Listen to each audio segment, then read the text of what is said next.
बिस्मिल्लाहिर्रहमानिर्रहीम अस्सलामु अलैकुम व्यूअर्स, कैसे उम्मीद करती हूँ सब ठीक होंगे।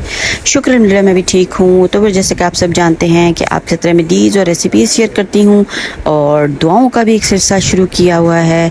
तो व्यूअर्स, आप सब जैसा कि आप सब जानते हैं कि दुआएं हमारी ज़िंदगी में बहुत ही अहमियत की हामिल हैं और दुआओं के ज़रिए से ही हम अल्लाह ताला हमारे बहुत से मामलात में आसानी अता फरमाते हैं। एज़ अ मुस्लिम हमारा ये पक्का अक़ीदा है। शुक्र अल्हम्दुलिल्लाह कि अल्लाह ताला ने हमें मुसलमान पैदा किया और हम दुआओं के ज़रिए से अपनी मुश्किलात का हल जो है वो निकालते हैं। और अदरवाइज़ आप अगर दूसरी कौमों को देखें तो कितनी परेशान और बेहाल होती हैं।